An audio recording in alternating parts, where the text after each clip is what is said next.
morning viewers, come back with me, Ayu Pujamaistu from PBIT TV in breaking news that will accompany your afternoon for the next 5 minutes along with a variety update news from around the world. Coronavirus infection increased sharply as Central Europe sounds alarm. Soldiers in Poland are giving coronavirus tests. United States 8 National Guard troops with medical training are going to the Czech Republic to work with doctors there. A Czech university student is taking blood to be tested, and the mayor of Prague is working at a hospital. With coronavirus cases rising in Central Europe, firefighters, students, and retired doctors are being asked to help failing healthcare systems. This is actually terrifying, Peter Swarsky said. He is a doctor and the head of the heart surgery department at a Polish hospital. He spoke with an Associated Press reporter on a day when daily COVID-19 cases rose 20% across the country. I think if we continue to gain 20% a day, no system can withstand it, he added. Even before the COVID-19 pandemic, many countries in the area had a shortage of medical workers. This is so from years of cuts in healthcare spending. After those countries joined the European Union in 2004, many of their doctors and nurses left for better paying jobs in Western Europe.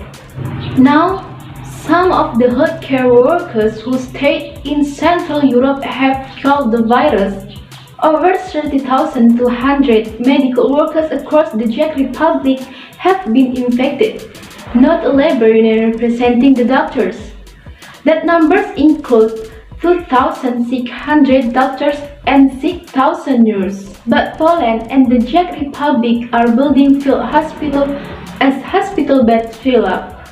Police officials said there are only 12 ventilators left in all hospitals taking COVID-19 patients around Warsaw, the capital. Shortage of medical equipment might sound familiar, but not for these countries. Many in the area had strong health safety measures in the spring. They closed their borders, schools, restaurants, and stores. As a result, the infection rate was very low. As the virus killed tens of thousands in Western Europe, Central Europe thought it had escaped the worst of it.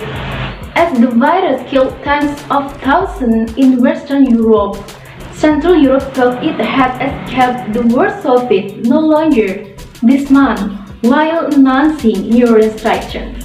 Czech Prime Minister Andrej Babiš set a date of when his country's health system would collapse without taking action. But when November 7 and 11, the Czech Republic has one of the highest infection rates in Europe. The government is sending thousands of medical students to hospitals and other students to testing areas. The mayor of Prague, Zidane Reif, volunteered to help to add some of possible coronavirus patients at a university hospital. As a young man, he completed a study program in medicine. Soon, 28 medical personnel from the United States are expected to arrive to help treat patients at Prague's military hospitals. The United States workers are members of Nebraska and Texas National Guard. Croatia has asked former doctors to come out of retirement to help in hospitals. Slovenia has asked retired doctors and medical students to be ready to assist in hospital soon. Police soldiers are doing COVID-19 testing, so trained experts can work in hospitals with patients 3 times this past week. Poland reported new record highs in daily infections.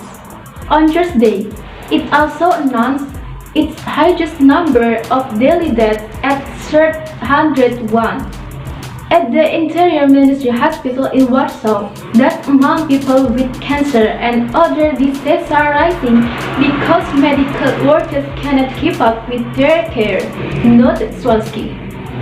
The number of victims of this pandemic are also patients who would die because of the change of condition, and even the collapse of the medical system.